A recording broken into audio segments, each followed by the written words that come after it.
Hi, everybody. Nate Norfolk here. I'm the wine and spirits director from Ray's Wine and Spirits.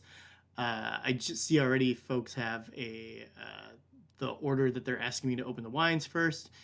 I'll do that first and foremost. So, as you can see in the bottom left-hand corner, this is the order that I want you guys to work with. The um, Antonin White Bordeaux will be first. Then we'll do the uh, uh, Bourdieu, this guy second, and then we'll finish with the Chateau Blaignan will be third, just like this. Does that work?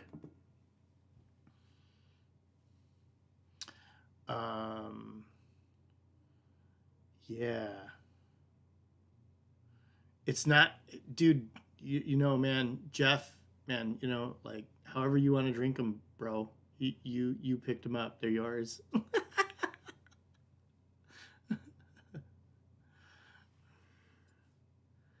Yeah. All right. Cool. And everybody can hear me. I'm always worried about the audio. It looks like it's great on my side of things. Yep.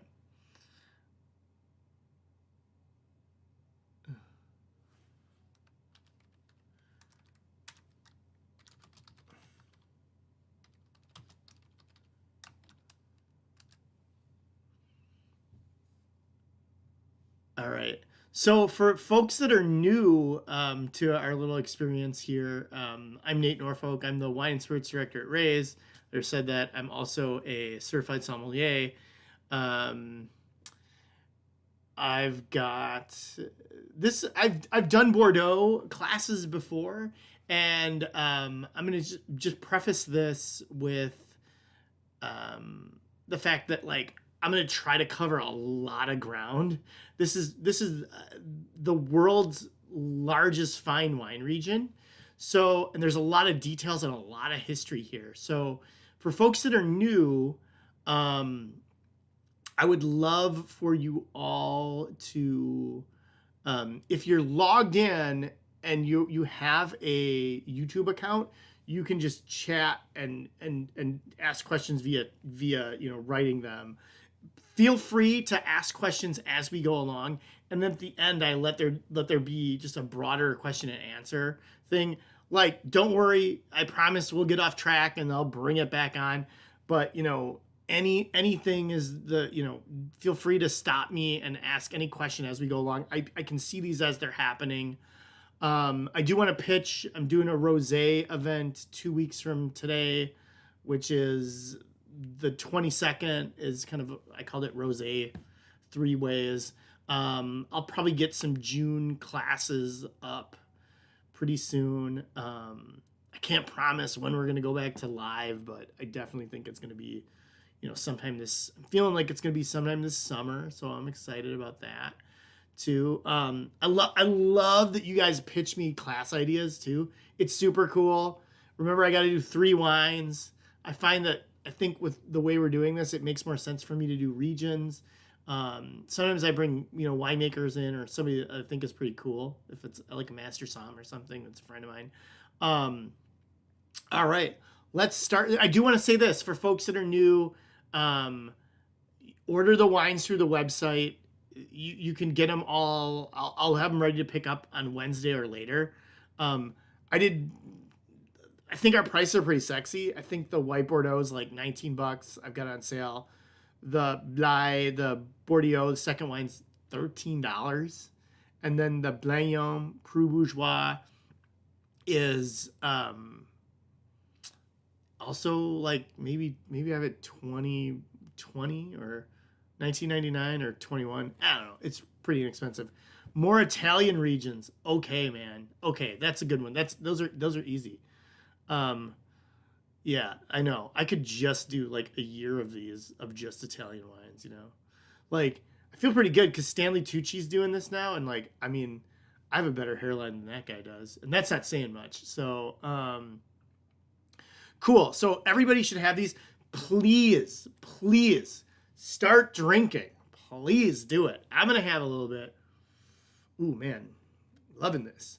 This is like classic white Bordeaux, by the way. Like to me, like I could have done something that this has no oak on it. Some white Bordeaux is oaked, and some of it now is all Sauvignon Blanc. And I gotta say, I'm not really a fan of it when it's 100% Sauvignon Blanc. I kind of think it's like kind of cheating. I'll get into that a little bit more.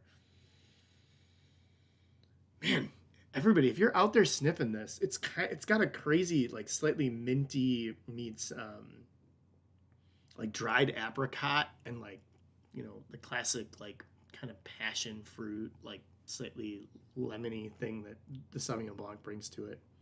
Yeah. So good. I'm gonna grab my water real quick.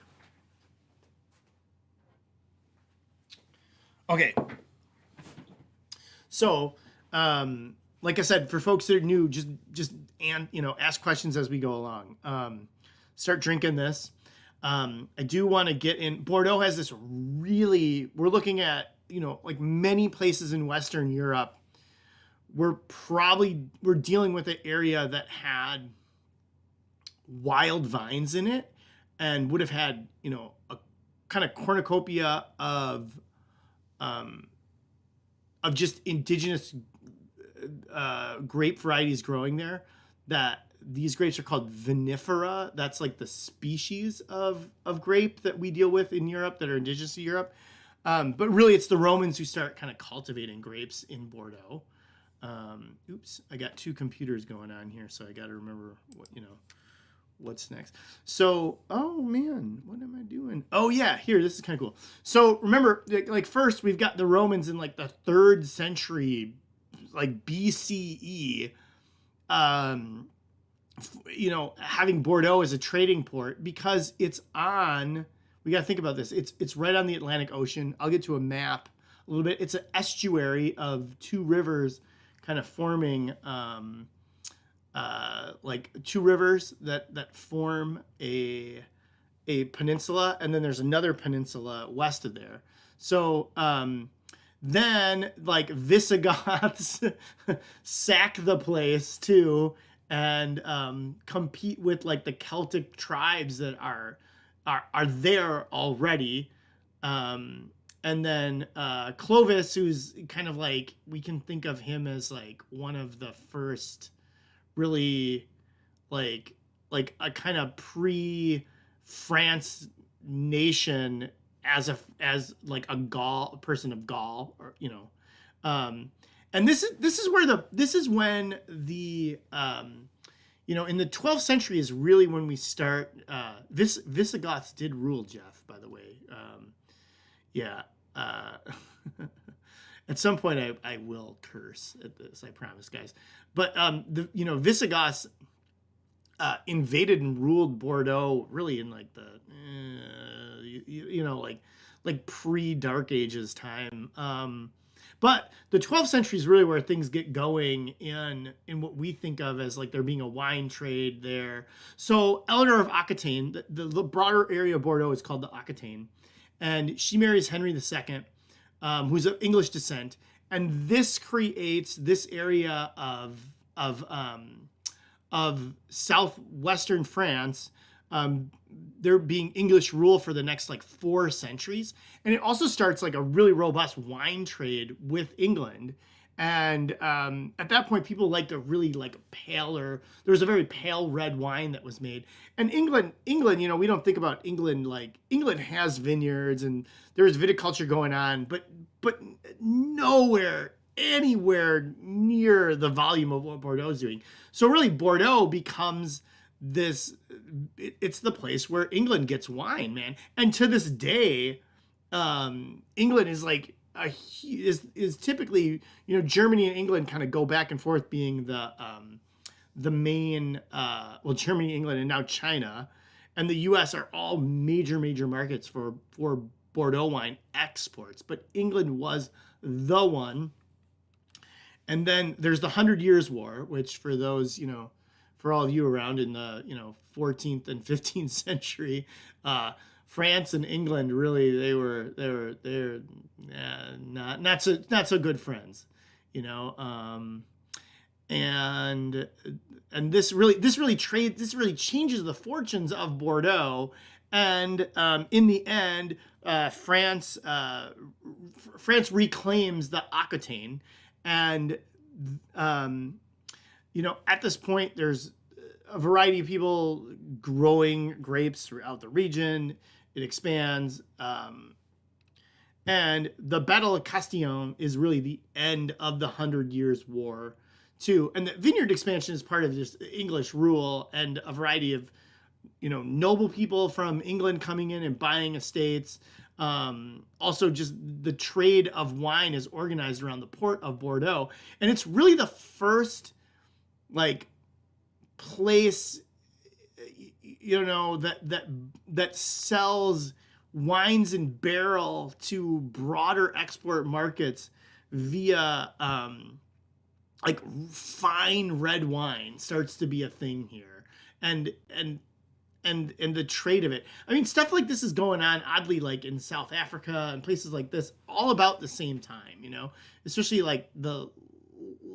pre 15th century Bordeaux is it though, really, and gosh, I want to say prior to the age of exploration, Bordeaux is the fine wine hub of the world. It's the place that's exporting and sending wine throughout Western Europe to places, mostly because it's a port, and also because it's kind of close. Its proximity to England really keeps it going. But this Battle of Castillon is the end of the 100 Years' War, and it's the Bordeaux then goes back to being part of France, right? And then really from this on, we have the Dutch come in the 1600s, and this is really what's of significance. So the Dutch are the Netherlands isn't growing wine, but the Dutch are they're the merchants of Europe at this time. And the Netherlands, even back 500 plus years ago, was really a series of reclaimed land through drained swamps, locks, dams, the whole 9 yards, right? And then you have the same thing here. So parts of the Médoc, which is the western part of Bordeaux, are actually it's reclaimed land that used to be part of this river estuary, and it's reclaimed by the Dutch, which is totally mind-blowing, man. And these are the best vineyards used to be swampland. The best vineyards, the stuff that the most expensive Cabernet-based wine out of Bordeaux is coming from what was once a swampland 500 years ago. It's totally the creative will and the determination of the people did this. It's not. It is somewhat of a terroir wine now, but really it's these guys drained this river to expose gravel and rocky alluvial soils that are really good for Cabernet, especially. Obviously, the French Revolution happens. That didn't end well for a lot of people. Yeah. Some people are asking questions here. So, white Bordeaux doesn't really age well. So, and this one doesn't. This is a white Bordeaux that's just a basic white Bordeaux label. I'll get into this a little bit deeper. So we got to think about this. White Bordeaux like this is really meant to be probably consumed upon, not more than 3 years after vintage, 2-3 years after vintage date is probably it. I would finish this. I would drink these up by before the end of 2022. You want to have this kind of gone, because you're right. Like Jeff here is, people are commenting on the acidity is really vibrant. This is a zesty, fresh version of white Bordeaux. There's oaked white Bordeaux out there that's really pretty sublime and great. I don't have a Dutch accent. I don't know how to do one. I'll try later, maybe. All right, here's what's interesting too. So we have what's called the Negociants in Courtier, and man, I apologize. Fair game to make fun of any of my French pronunciations of anything. Just go to town, guys, because I'm gonna really murder this, man, and it's gonna be yucky. I promise. I'm gonna mispronounce some things, and feel free. So I'll get a little bit into the blend of the white and kind of what's going on here once we kind of move through the rest of the history. So Bordeaux is interesting in the fact that like we've got a lot of folks like kind of prior to the kind of prior to the 19th century. Most people are like kind of taking wine from one place, blending it with another. Even like negociants and courtiers are folks that are buying wine and blending it and then reselling it and shipping it. And they would take wine not only from the Bordeaux region itself, but from east of there in Cahors or other parts of southern France and just blend it together and resell it. And it's like, hey man, you want wine? This is what we got. Like it's not nowadays where we have like Rays. I probably have, almost 6,000 options. Like you would have had like 5 or 6 negotiant guys and they would be like, these are the 4 or 5 wines I have. You might, and it would be in barrel and it would be in your tavern, Here's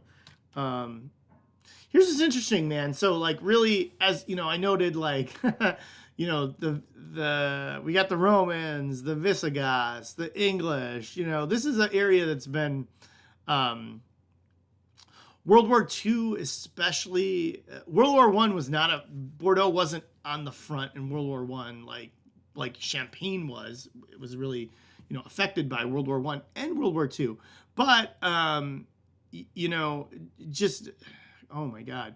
World War II definitely had a devastating effect on trade of Bordeaux wines. And sales declined during that time. There were a couple really, really hideous vintages too that happened. In 1956, they had a freeze that like a spring freeze that devastated vineyards, and a deep freeze too that winter that became a problem to the broader region, causing like replanting and horrible yields. A lot of people lost tons and tons of money. And then, now kind of like what we would call a resurgence of Bordeaux is in 1982. In 1982, that vintage was Robert Parker. The wine advocate from Robert Parker was just 4 years old at that time.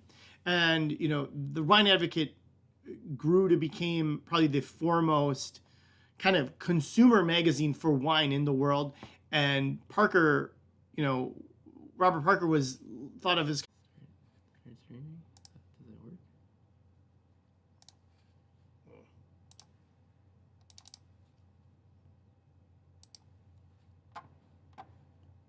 Oh man. And I've like dorked around with the PowerPoint a little bit since then. Wow. Yeah. Wow. Oh wow. Where did okay. No, click here. Oh yeah. Duh. Sorry. Oh Jesus. What are we? Man, is everybody back? Yeah. Dude. Hey guys, we lost power here at Ray's. So just somebody give me a signal that everything looks good. We got a welcome back. Yeah. Wow. Sorry. I hope this doesn't happen again. If it does, like just let me know. The power went out in the building. So, oh my God. Wow. Pretty crazy. I guess this is where I dropped the first F-bomb. Fuck. Damn, that was crazy. Wow. Yeah, no, it was on our end. Man, wow, that was kind of crazy. Sorry about all that. So, I was talking about Robert Parker and Bordeaux, him rating the 1982 vintage, which he was really, really high on the 82 vintage. and gave multiple wineries like 95 plus point scores. It really created a huge market for Bordeaux and high-end Bordeaux in the United States that helped bring up the value and demand for the best estates in the region. At the time, there was a like huge demand for the wines, and the dollar was really strong against the franc, because this is pre-euro, and it was like a 10-to-1 kind of exchange rate. So pretty insane. And then because of that, Bordeaux kind of had this really resurgence, and a lot of folks would call it as like, well, this is like the third golden age of Bordeaux. I just want to kind of look at we're going to take a look at this. Really, where this first wine comes from is kind of down here, just south of what we would call, it's just outside of Grave.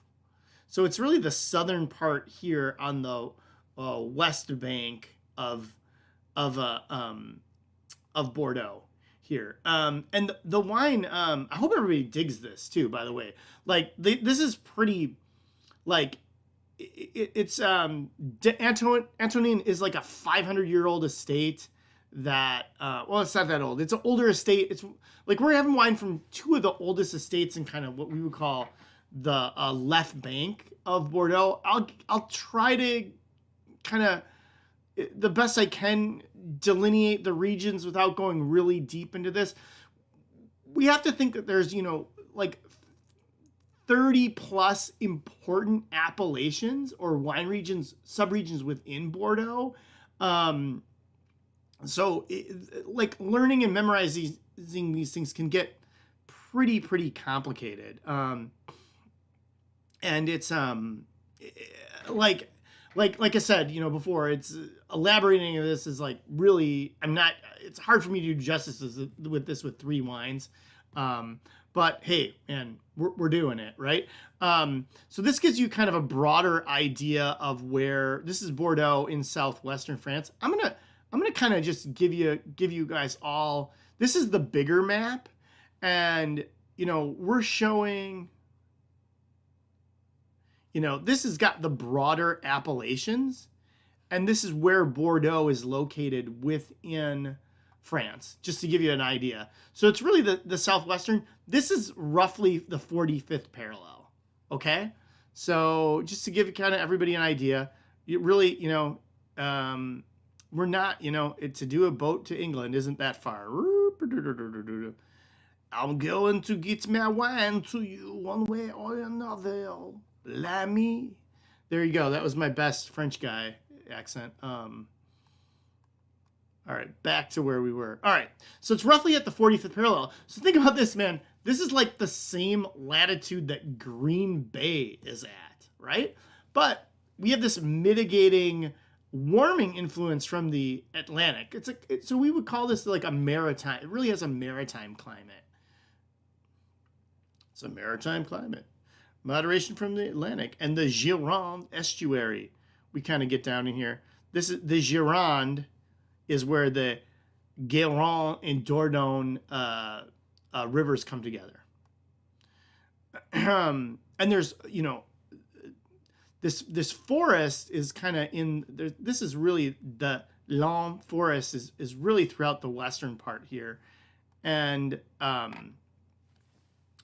kind of mitigates a really the wind and sand coming from the ocean itself. Now the problem is that this is a place that gets pretty humid, so there's mold issues here, which really is one of the harder things that prevents Bordeaux from doing a lot of organic viticulture. I'll touch on that if a little bit as we do this. Yeah, and Jeff, this guy Jeff out there saying he doesn't like whites, he likes white. I think this, like white Bordeaux like this, tends to have a flavor profile that I think we as Americans don't get to drink much Semillon. And I'll get into the wine and show you, like, this is about 20% Semillon. Another problem that can happen in Bordeaux is like there can be frost in the spring, which is the worst. Like once a vine flowers, if there's frost during flowering or bud break, you can lose all your fruit, man, of that vine, and then there's just nothing. And this is, I'll probably go back to this slide. I'm really chugging along here. This is the breakdown of the varieties. Okay, and then this is like the break on the left is the breakdown of varieties. Hopefully everybody can see this. So there's like, I mean, albeit this is pretty confusing. Let's think about it this way. There's 5 main grape varieties here. There's 3 reds and 2 whites. And then there's like 2 other whites that are really minor and 2 other reds that are really minor, but they just allowed the expansion of that into some appellations, and they're gonna do address allowing some new grape varieties.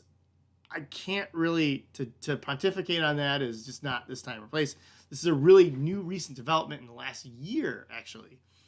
But these are the historic grape varieties here. And like things like Sauvignon Blanc is indigenous to Bordeaux, and no one knows really how old it is. They think it's a very, very ancient variety.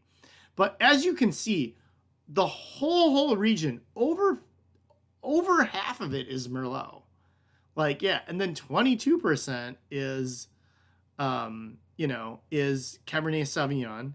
And then we got Semillon, which is the white grape that's, partially part of this, and then Sauvignon Blanc. And there's more Semillon than there is Sauvignon Blanc. And then we got 10% roughly Cabernet Franc.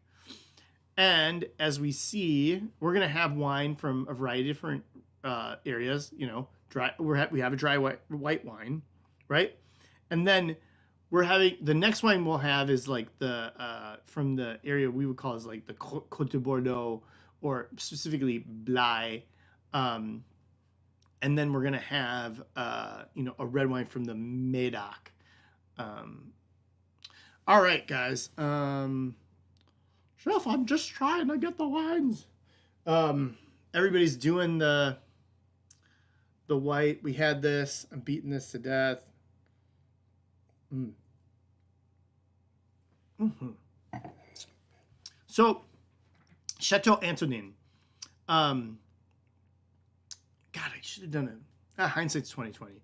So this is a former abbey, kind of just south of the Grave area, right?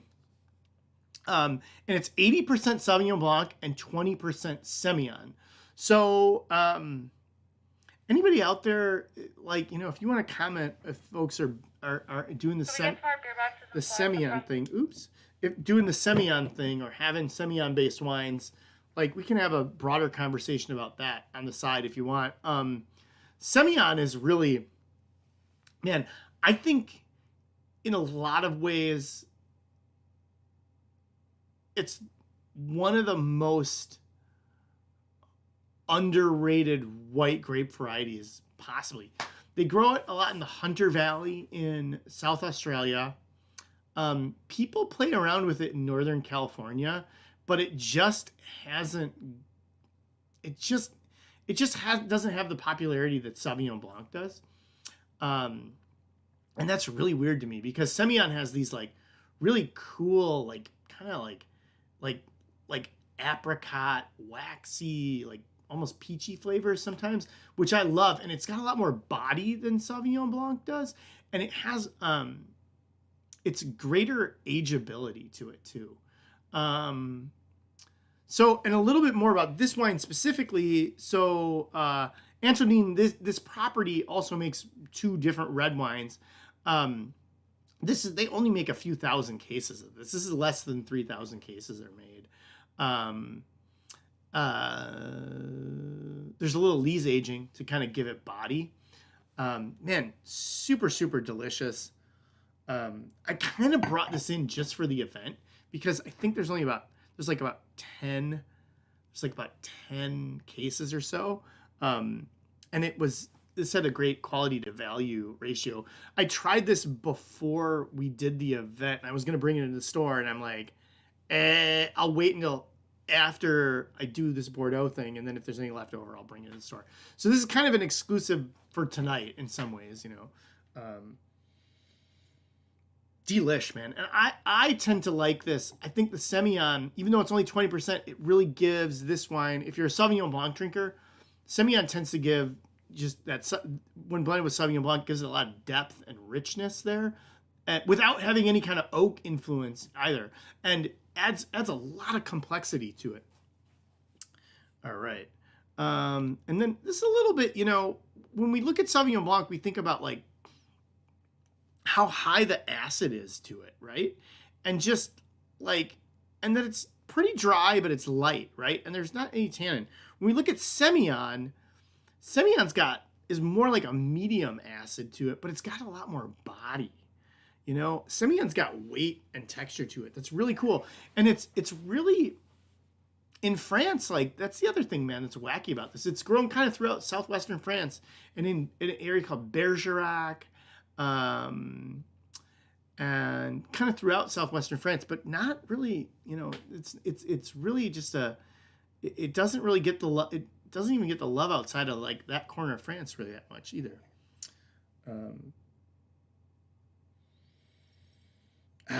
Yeah. So guys, so sorry about the interruption, and God, I hope that doesn't happen again. It's happened a few times over the where there's been a power outage in the building, and I don't know, man.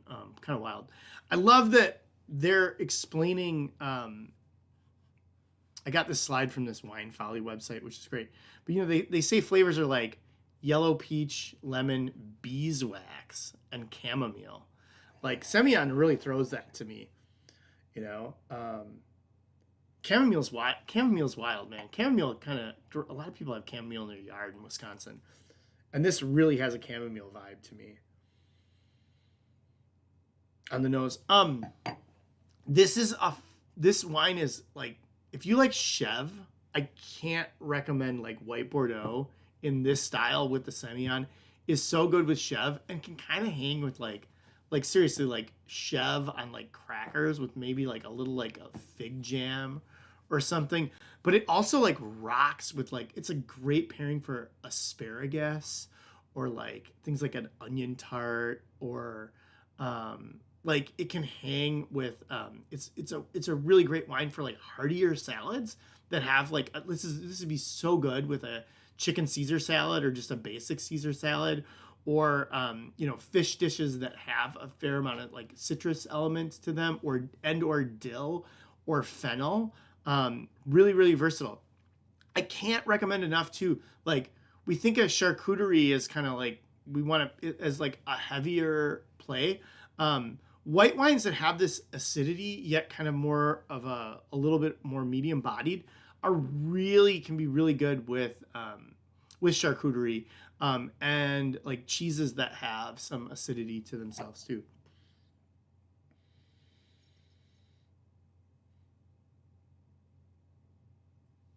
Oh man. Oh, Kelly, I'm glad you dig this. Yeah. White Bordeaux is like, I'll be frank, there's a lot of shitty white Bordeaux out there too. And a lot of it's like, I'm a little leery of white Bordeaux in like the $10, $12 price point, because it's kind of just, it's usually at this point like very commodity Sauvignon Blanc.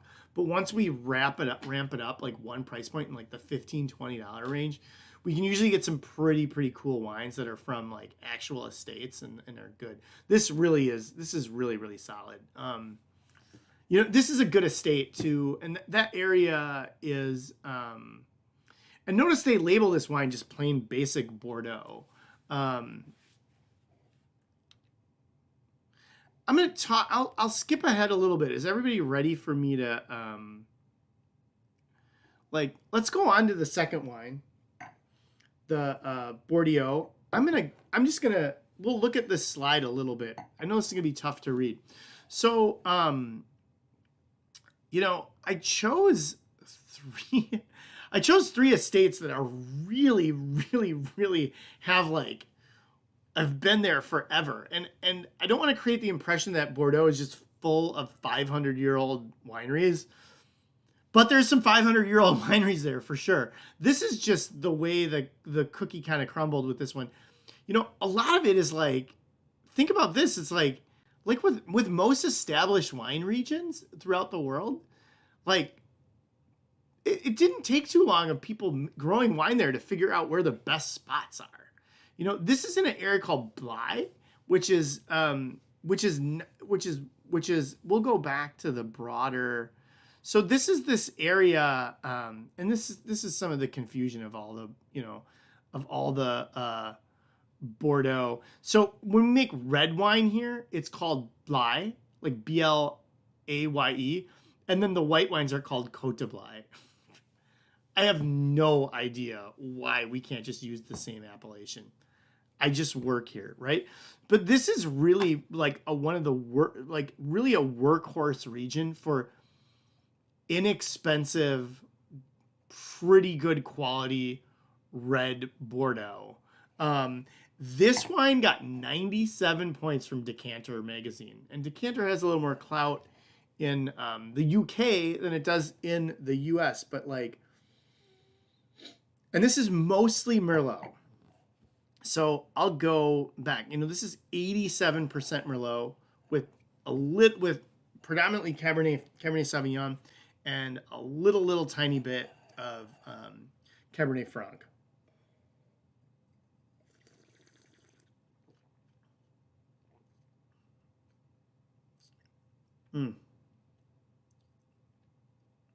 Yeah. Jeff, man, good white Bordeaux. Like Jeff saying, if I can drink this every day, I will drink white wine. Hey, man. I mean, if you're not drinking white wine, are you drinking wine? Sometimes I think there's the analogy. There's a lid for every pot, man. I mean, I think white wine especially there's just so many food. There's so many food pairings that white wine enhances that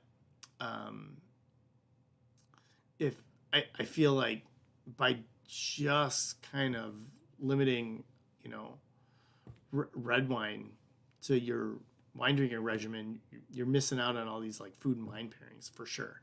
Yeah, I mean, even if and I get it, if you're like normally like your center of pleasure for wine is red wine and you like to cocktail with it, totally 100%.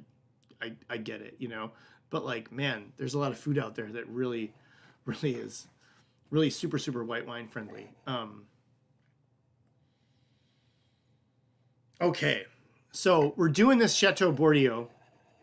Man, the guys that bought this, it's an old estate, but like these kind of German expats bought this estate in about 25 years ago. And now it's run by him and his kids. And they're like, it's like a hyper like temperature controlled vats, everything's stainless steel. Yeah, this is an unoaked wine too, by the way.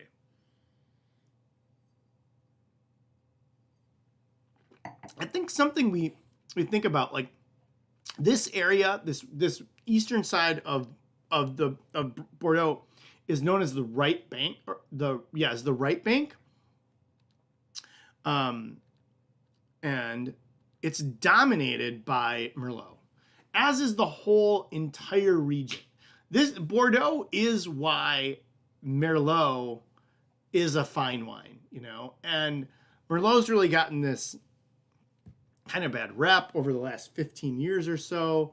And we think of it as, there's the whole sideways phenomenon, but still to this day, some of the world's most expensive wines upon release are Merlot dominant. So some positive things about Merlot in Bordeaux is that the vines themselves live longer than Cabernet Sauvignon. And because of that, like a vineyard, a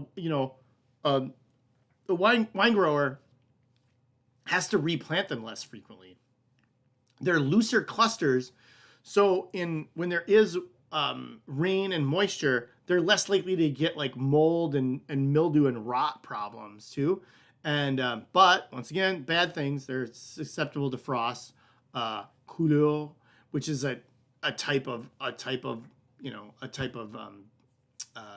bacteria, and then downy mildew. But they're bigger berries than Cabernet Sauvignon, so they have softer tannins, and they've got less acidity.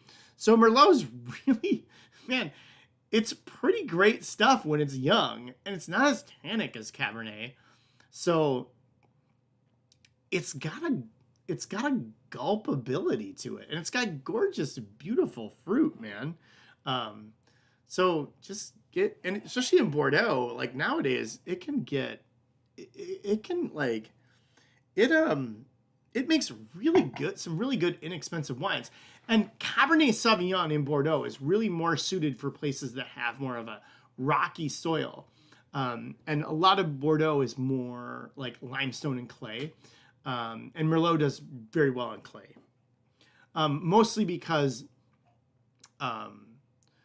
clay retains water and it stays cool. And just kind of talking a little bit, but you guys will also see like these areas are planted to mainly these three grape varieties, and they ripen at different times. So,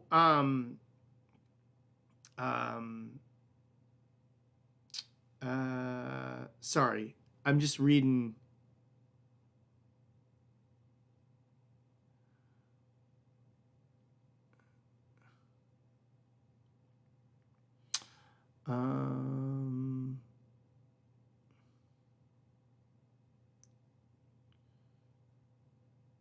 Oh, Andrea wants me to comment on the lifespan of various grapevine varieties. Wow, I have no idea why some grapevines live for so long and some don't. Cabernet Sauvignon needs to be replanted like after 60 years. Merlot can live longer. So, I mean, for that reason, people kind of gravitate, somebody would gravitate towards Merlot. Also, and then if you have a mix of these things in a vineyard, it really, like Cabernet Sauvignon, Cabernet Franc ripen a few weeks after Merlot does. So the beauty of Merlot in cooler climates is it gets warmer, it gets riper earlier than the other wines, which might have a difficulty ripening, but you're going to get your Merlot, and it's going to be good stuff. Cabernet Franc in Bordeaux, especially when it's blended with Merlot, really can kind of bring a spiciness and like really kind of a whole different set of aromas that are a little more on the green, spicy, like herbaceous side, more so than Merlot. And it can bring a little more tannin. And obviously Cabernet Sauvignon is so popular. But once again, in Bordeaux, it really planted mostly in rocky and gravelly soils. And it tends to get kind of dilute and retain too much water if it's in a lot of times if it's in clay. Did I touch on this? Sorry guys, as usual I'm kind of bouncing around. Thoughts or questions about the Bourdieu here?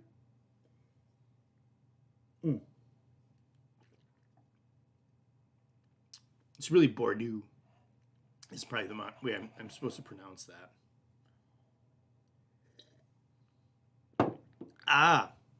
What's anthocyanin? Anthocyanins are what give grape skins their color. And they're also antioxidants. So high anthocyanin wines are like Syrah, Cabernet Sauvignon. Low anthocyanin wines are like Pinot Noir, Gamay, Senso, things like that. Petit Verdot and Petit Syrah are super high anthocyanin too. Yeah. So this one of the reasons I want to show this wine is because it's like this is like one of those things like this is under $20 red wine, and it's I mean this in a really positive way. This is no frills in the sense that it's really like clean kind of fruit-driven winemaking. That's about showcasing the fruit and the quality of the fruit that's coming from this vineyard. I don't get but there's a brightness here and like a fresh character and a very Merlot kind of plummy vibe to it, but it's not like super boozy. You know, I wouldn't call this full bodied. I'd definitely say it's medium bodied. It's definitely not a light wine. You know, it kind of checks all those. It's kind of in the Goldilocks land, but there's no oak to this wine either. So it's fresh red wine without being like super tannic.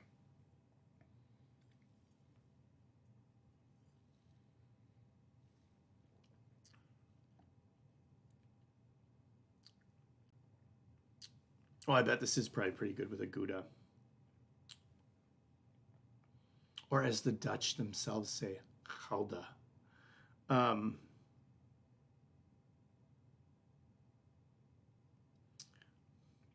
But it's tannic. I mean, it has a slightly velvety quality without it being like, you know, harsh. And like a lot of times people do, you know, a couple of folks are commenting, hey, this isn't like funky, it's really clean.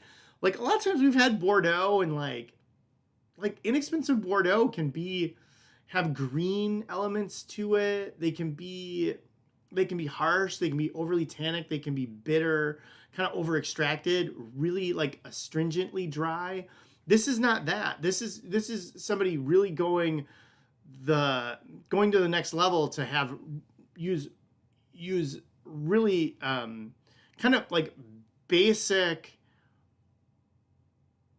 modern winemaking techniques to show off like the fruit from their vineyard without there being off flavors. And it's impressive. And like I can see why Decanter. I mean, this is like obviously inexpensive Bordeaux wine in a really good way. I'm going to pour myself a little bit more. And a comment was like, oh, hey, this is really young wine.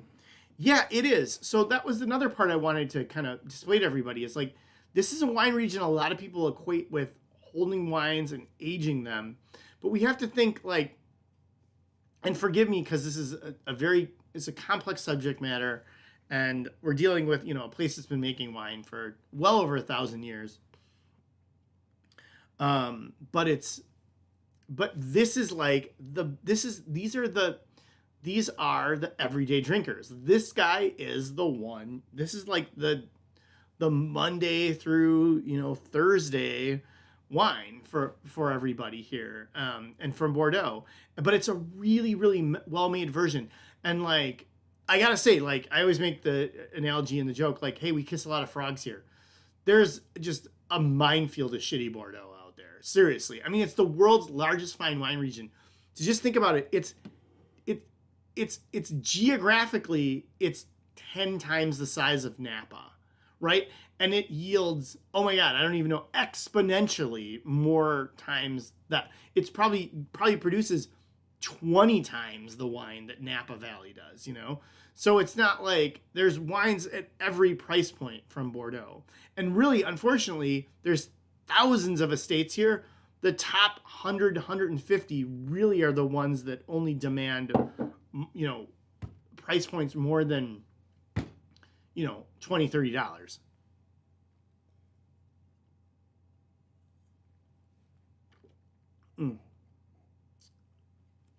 So the question is like,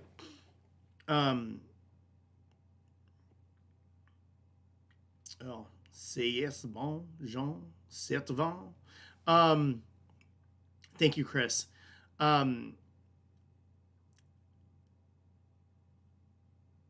yeah, this is an on-ramp red for those that are just start drinking reds. I think this is a really great introduction to what Bordeaux is about.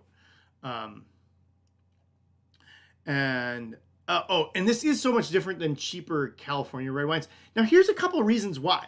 So when we think about like inexpensive California red wines, there's a whole slew of things we can do to red wines from California to really dial in how they taste. And this isn't pejorative. It's not. This is more objective. Me being honest. Like in Bordeaux, I can't adulterate these wines by acidifying them or getting rid of some of the alcohol.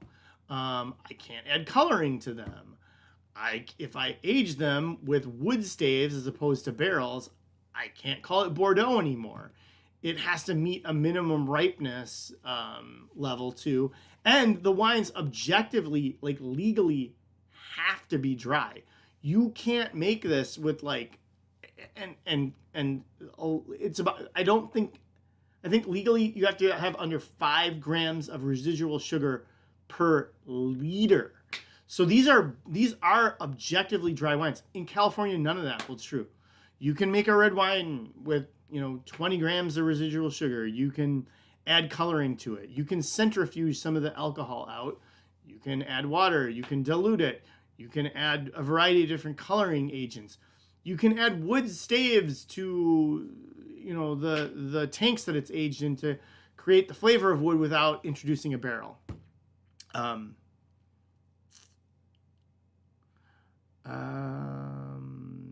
Okay. So Robert Mangan is like, I know that Bordeaux and Burgundy grow completely different grapes, but how are they similar or different in wine culture? Bordeaux is a culture of landed gentry and aristocratic chateaus and very, very large estates. Like this is like a 200 plus acre vineyard. There's virtually nothing like that in Burgundy. Burgundy is a wine culture of farmers. And it's a very, very old and compact wine culture, and Burgundy makes much less wine than Bordeaux. And Burgundy is about mono-varietal wines, meaning Burgundy is Pinot Noir and Chardonnay. Bordeaux is all about blended red and white wines. I'll kind of get to that too. All right. And we really never got into Burgundy. I've done actually about 3 or 4 Burgundy live classes in the last. I've done 2 in the last during 2019 and 2020. I've done 2, and yeah, about once a year I do some kind of Burgundy class for sure. And of course I'll do one again. I really it's pretty cool as a wine region. I did a Cabernet Franc class, guys, like 6 weeks ago.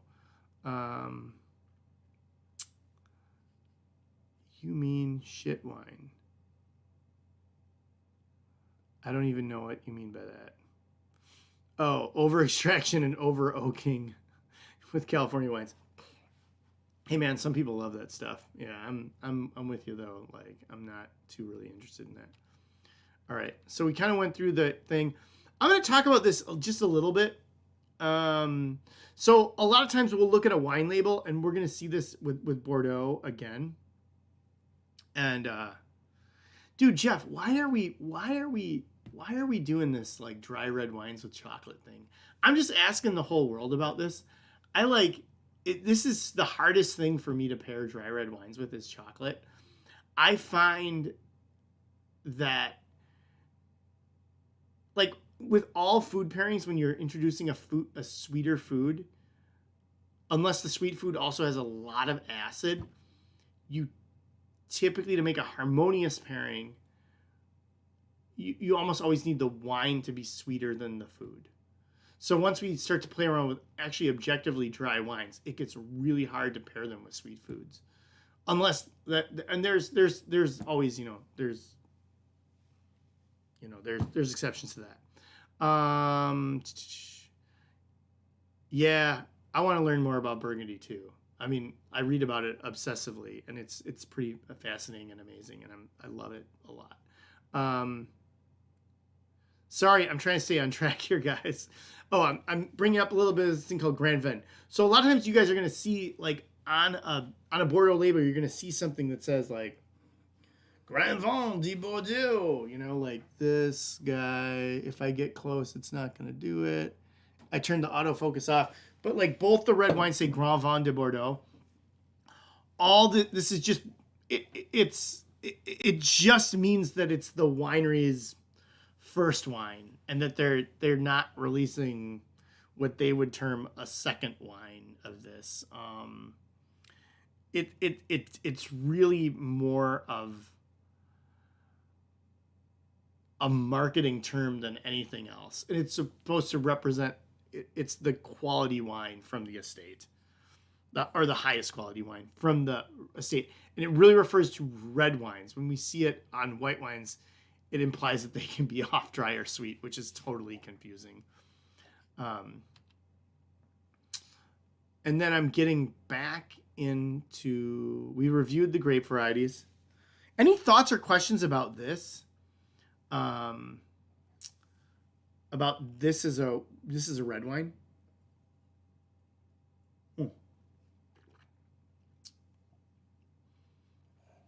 It's pretty crushable. And that's a great thing about just a basic red Bordeaux like this. It's like, it's a total like pizza, burgers, tacos, pasta. I mean, it's just red wine to go with food, almost regardless of what it is. You know, I mean, you can throw cheeses at it, but yeah, you know, to me, and like these are great wines to have with game and game birds. In Bordeaux, people eat lampreys, which seems really, really gross to me, and they drink red wine with it. But okay, you know, you could even do this if you did the right tuna and grilled it, or swordfish or something, and had like some kind of peppery seasoning or something. This would probably be pretty good with that too, man. And like pork, lamb, you know, like, I mean, this is it works with hearty or fare, kind of across the board, you know. It can handle tomatoes too, because the wines have decent acid. Yeah, so this is really so there's something in the flavor, similar in the flavor to me to a Chateauneuf du Pape. Yeah, I can see that. I mean, it's a slightly cooler region than Chateauneuf du Pape. Chateauneuf du Pape's always hard because we're talking about wine from a different area that's like usually a blend of a whole different bunch of grape varieties. But these have a similar lineage. Once again, you know, Matt, we're talking about like wines. Part of it is like you can't fuck with these wines. You can't like do all kinds of things to doctor them up. You can age them in new oak barrels. I mean, you can do that, and they're gonna have a similar acid profile, you know. Yeah, I can see that though, definitely. Especially like cleaner versions of Chateauneuf kind of taste like this. Chateauneuf is like a place too where people don't really over oak the wines, in my opinion. I mean, or a lot of folks avoid tons and tons of new oak, and this wine has no oak too, so we get some of that primary fruit flavor from the wine, but like not being like crazy boozy at the same time. So I can see that, you know. Once again, man, surprised at the young age. It's like we gotta think like a lot of wines are delicious upon release, and this is showing that Bordeaux, like, this is an unoaked red wine that's really like kind of meant to be consumed young. This wine is not going to get sexier, okay? Like, you can hold on to it for a cup like 1 to 3 more years, sure. You know, it's just I think after that it can hold on and be just as good, but it's not going to get better. You know, I think actually 2 years down the road, this would probably be really, really good. And the tannins would probably soften, but it's not going to be like revelatory different. And it's not something to hold on to. I can tell them Merlot, but there's something else. Yeah,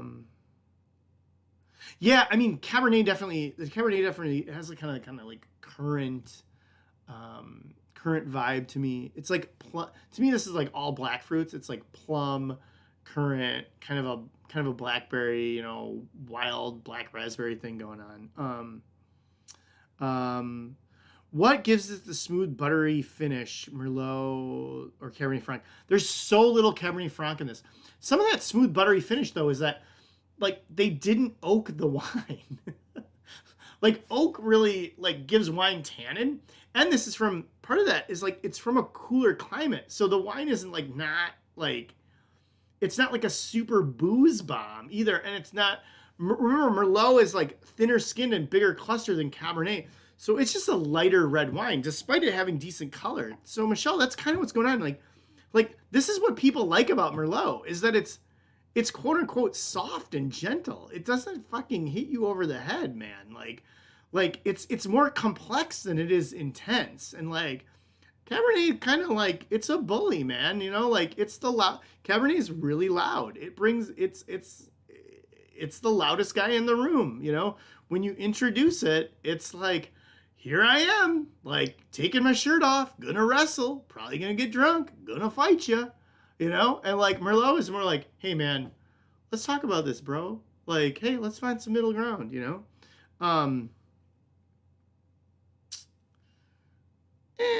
We could do a Chateau Neuf pop class. I mean, we kind of. I'll do a bigger Rhone thing once we get up and going. It'll like, yeah. I hope I answered that.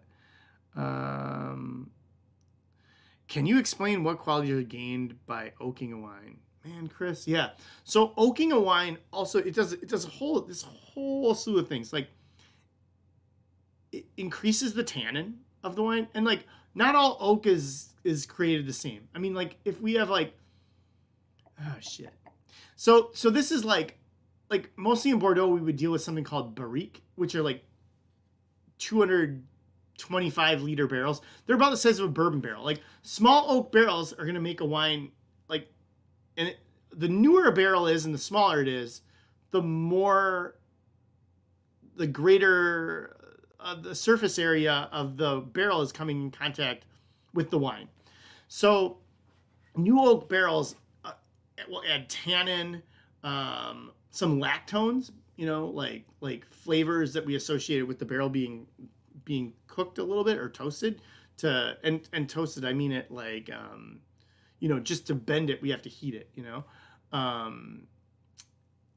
They'll give it tannin, vanilla, coconut, cedar, dill, tobacco, all those things start to happen.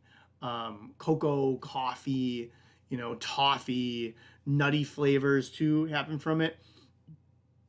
It also exposes the wine to oxygen. So there's that character, which that exposure to oxygen, depending on what the grape variety is, sometimes kind of tamps down the fruitiness. Where non-oaked wines tend to have really the primary fruit characteristics are really what they've got to show you. I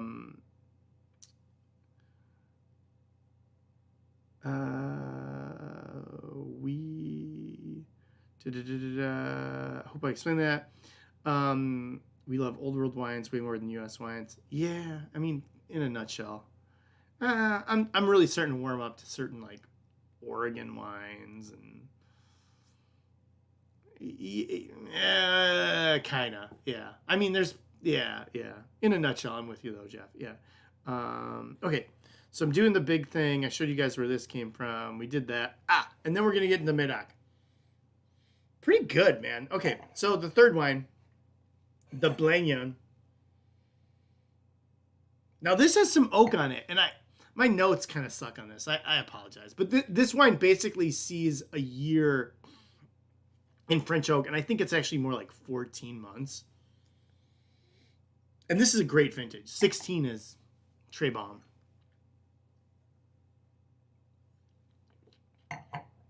So let's get into that third wine. Oh man.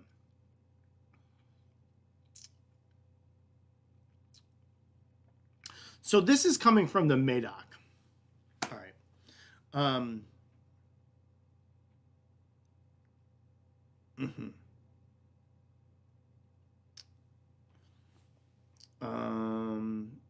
I'm definitely not taking my shirt off. Yeah.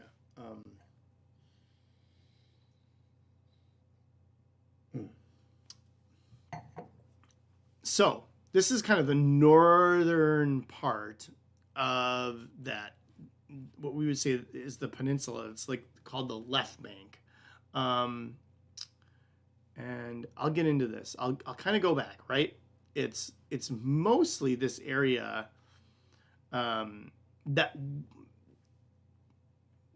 like we're not. This is north of where the Dutch folks drained the estuary, if that makes sense. And there's 440 growers here. It doesn't mean there's less wineries. And you know what? It's hard to call these rustic because I don't necessarily think that's fair. But this is an interesting estate. So this is without getting too crazy. So this is owned by a guy named, well, he's the winemaker and owner. His name's Hubert de Bourg, and he is the owner of a winery in Saint-Emilion called Angelus, which is one of the most esteemed Merlot-based wines in the world. Okay, but this is the oldest winery in the Médoc. Here is Blaignan, and it's what we would call a cru bourgeois. And this wine's predominantly, I'm gonna have to cheat because it's actually more Cabernet heavy than it's 55% Cabernet and 45% Merlot.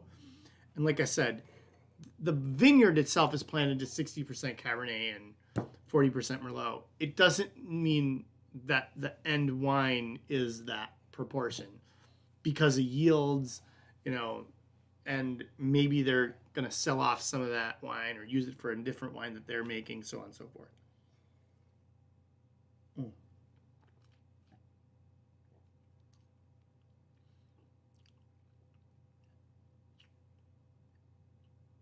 Yeah, this winery is actually from, it's from like the late 15th century. And it's the oldest winery in the area. This is super kind of value-based wine from the Médoc. So when we think about the Médoc,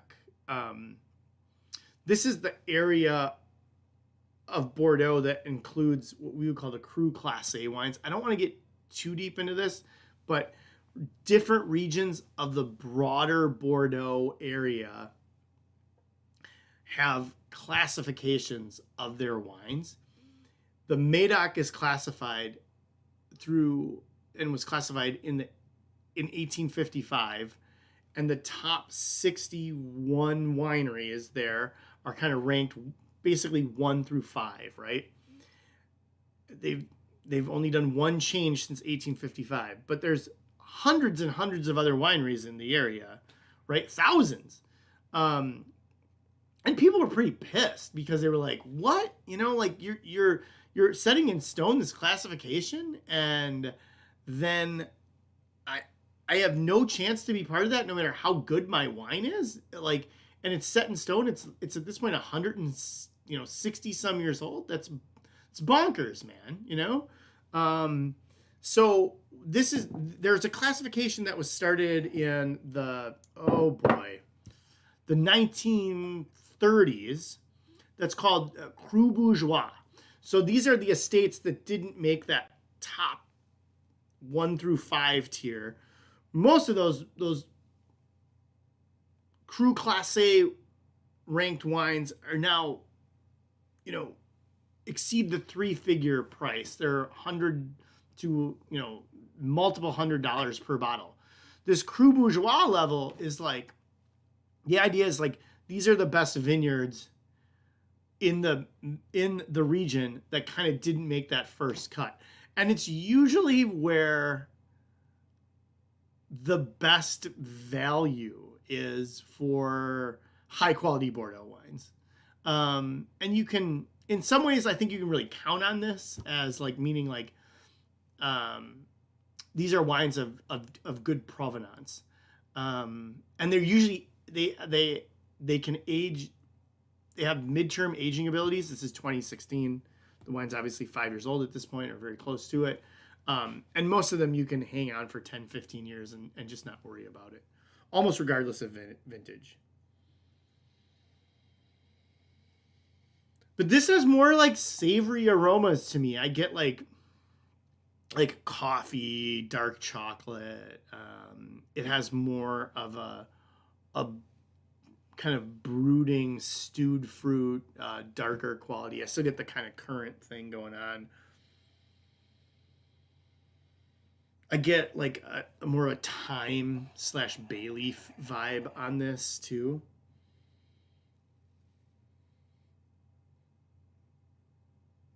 it has a mild tobacco cedar thing happening.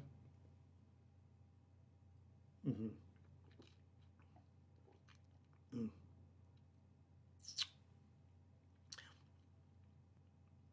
Definitely more body. To me, this is the more complex wine of the two reds. But it comes out a lot stronger on the back than, and it's more Cabernet dominant too, than the Bordeaux, which is really, really like real front loaded. I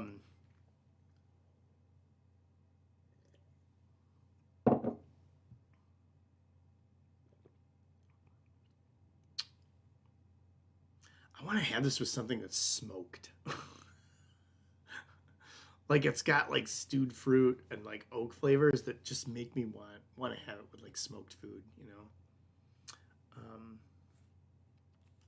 Oh, that's the timeline. That's right. Yeah. Oh wow.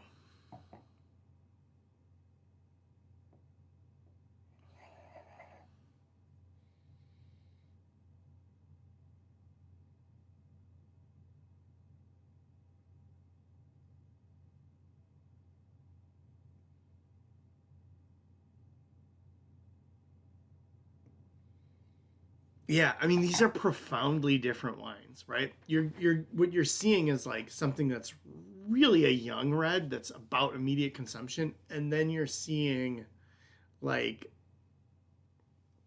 a more mature wine too that has more mature wine flavors. And I don't mean mature in like grown up mature. I just mean like mature in like the shit's older, man.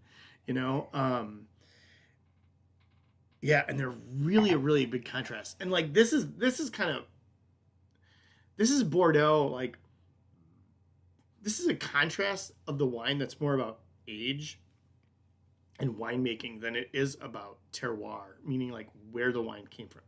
This is oaked, and they wait longer before they release it. This is also done in gravel. This is like a more kind of gravelly soil play too. I don't know if they talk about this. Well, it's like limestone clay.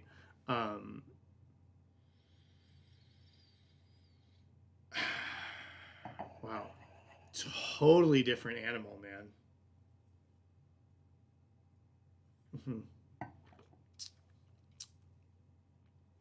And I think this is more like classic old school Bordeaux too, you know. Whereas the Bordeaux is like here, man. We're from kind of like a hinterland. We're from an area that's kind of underrated in the larger region.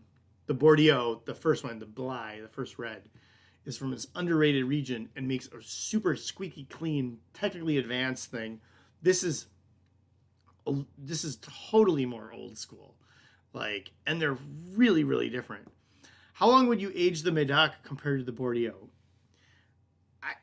I just think it's like, I mean, this has got the stuffing to hold on for another 5 years or so, you know, and I think would be really, it's just going to get more savory.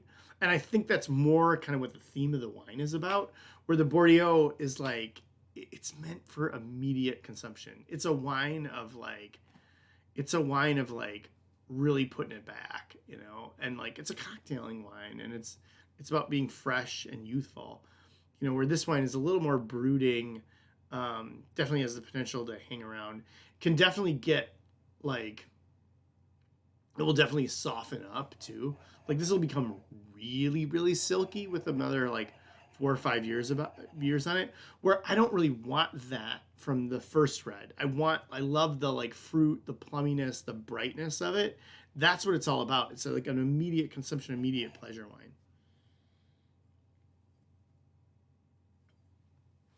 And Bordeaux wines can get really expensive.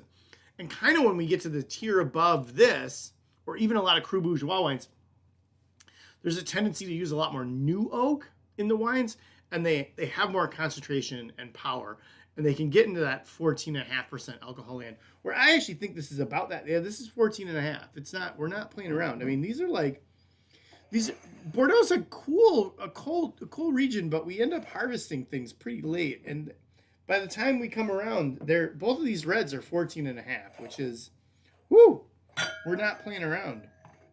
The white is only 12.5% alcohol. Do I think this needs time? Oh man.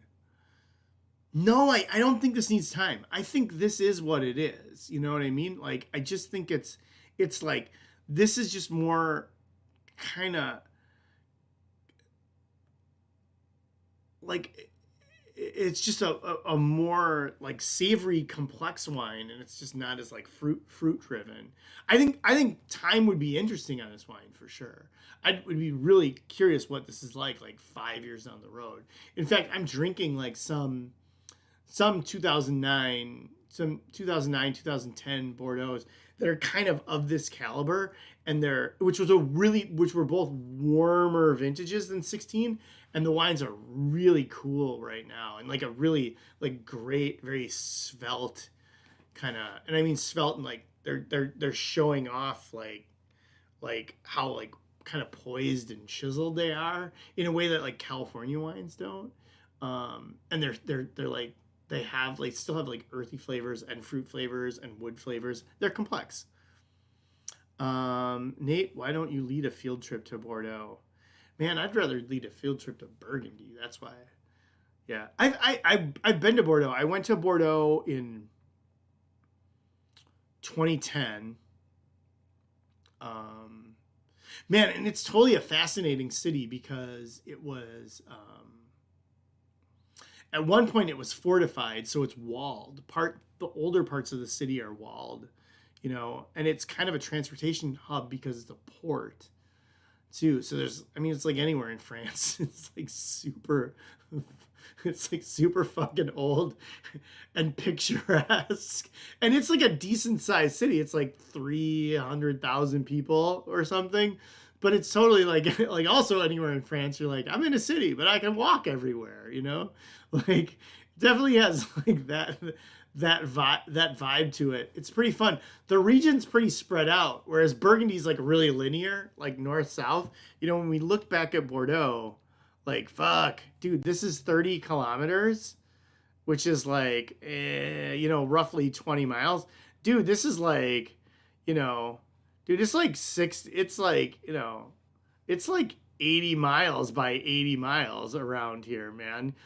So like I stayed in Libourne, and then the next day went to Bordeaux and didn't really, I mean, it's a hike, dude. where Burgundy's really like linear. It's just one road, basically. I mean, in a nutshell. Yeah. Yeah. Yeah, man. Yeah, I vote field trip to Longueuil too, man. That's pretty cool. Bordeaux has really great accommodations, man. Like what's kind of tough is like to talk about the culture of Bordeaux. Bordeaux is really, really feast or famine, meaning like there's a lot of like small estates that get no love, and then there's the super expensive estates. Burgundy's kind of like the opposite, where like the little guys really get celebrated, and like I don't want to say they're hobbyists, but they make so little wine. Where Bordeaux, it's like you own, like I said, nobody in Burgundy has like hundreds upon hundreds. These are all estates that are like 100 acres each, which even by California standards are like a pretty large for wineries. Like Bordeaux is full of big wineries, man. So it's kind of cool. You can go to Bordeaux and go to really, really sexy wineries and visit them. And I do recommend it for that. It's kind of not the bucolic thing. The city is gorgeous and has tons of dining opportunities.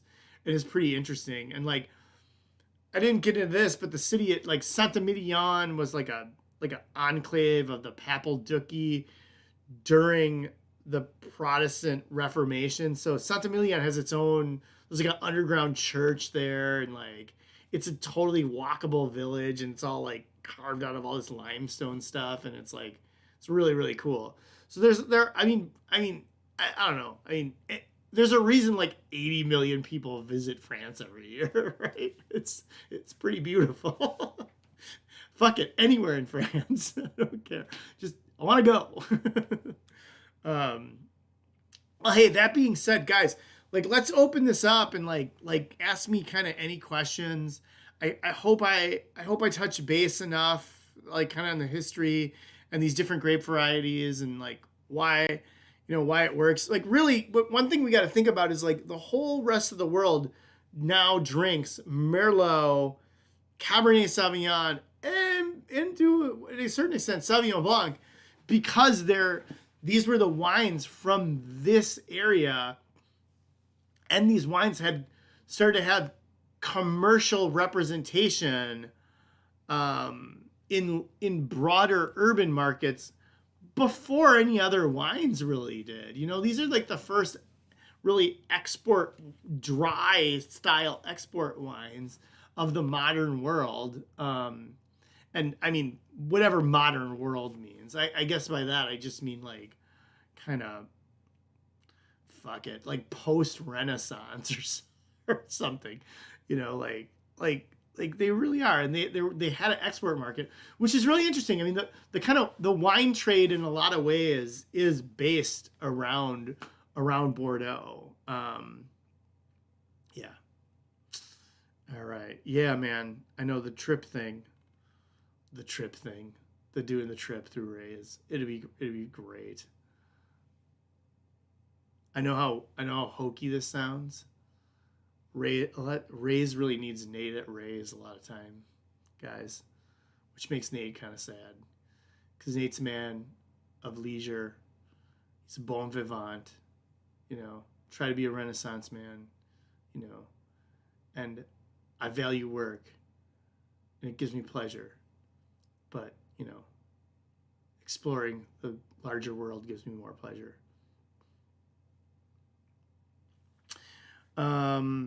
What makes the big dollar Bordeaux better than what we're drinking tonight, in your opinion? Man, I mean, wow, there's tons of things. I mean, all the things that like make all, like a lot of the big Bordeaux, like they make a whole slew of wines at this point, and I kind of touched on this a few slides back. They make like second wines and third wines, and they do all kinds of sorting. They really meticulously use the best grapes from their sites to go into their first wine. They really have first pick of the kind of best barrels available in the world. No expenses spared making those wines. I will say they typically have a lot of fruit, a lot of new oak. Really, really really are pretty sexy stuff. But the wines cost a lot of money, man. But like, I don't know, we have like,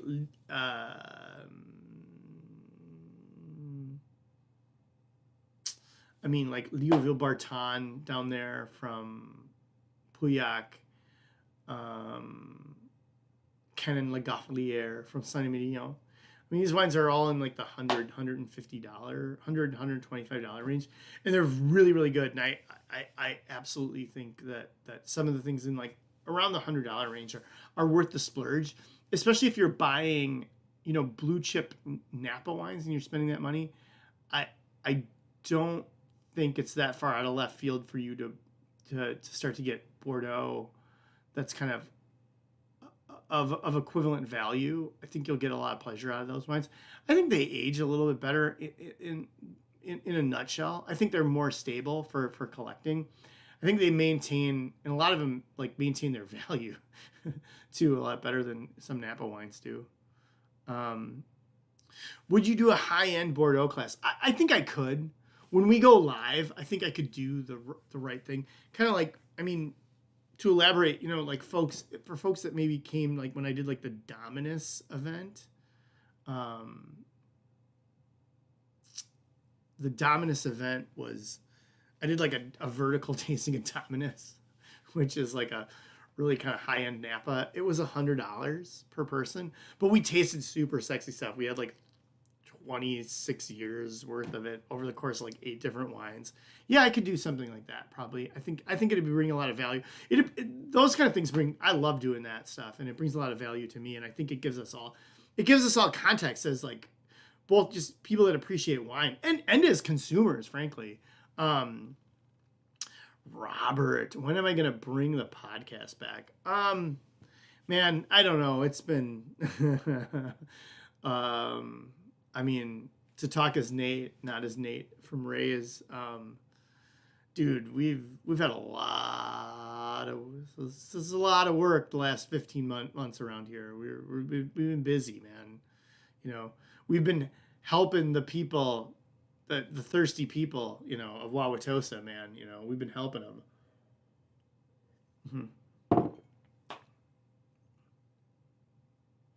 Man, hey, dude, I wish John Edwards was having a job in the wine biz, man. He's been not working since September.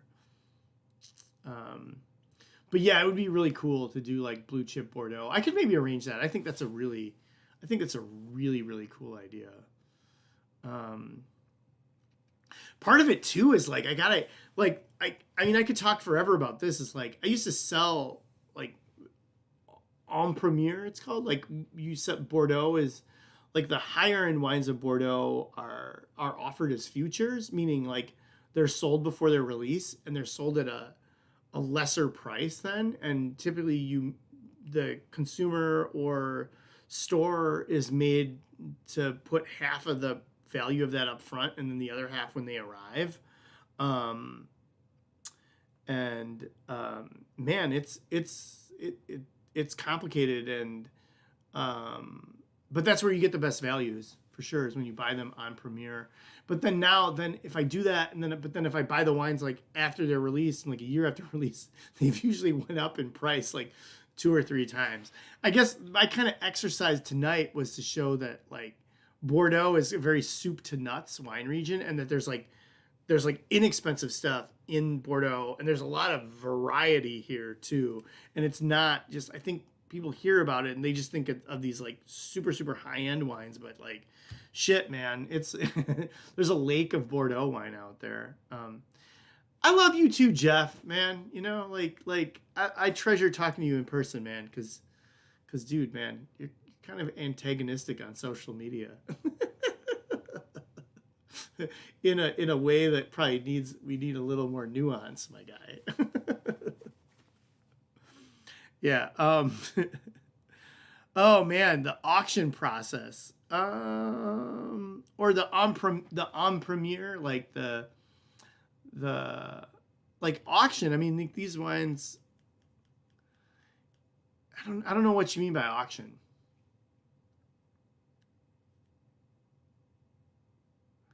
Yeah, I should probably do an Australian one. Yeah. I don't want to do New Zealand reds. Sorry. It's kind of like, I don't have access to. I've tasted a lot of New Zealand red wines lately, and I've been like, it's been really hard for me to find stuff to bring into the store. Yeah, I mean, it's been hard. Like, we taste a lot of stuff that's like $40 retail that it's subjective, but I didn't feel like it warranted the price. But Australia really deserves the love for sure. And it's a huge place, and there's tons and tons of wineries. Bordeaux is one of the blue chip things to auction, though. To touch base on that, yeah, like Bordeaux is like, we got to think about like it retains its value and increases in value a lot. So they're really like special things. Guys, I'm gonna call it in like 2 minutes just because I gotta wrap all this up. If people do want to order the wines, just remember to go to the website, and I've got them at reduced costs, and we can then I'll have them available for pickup on Wednesday. Oops, I lost that slide. Sorry.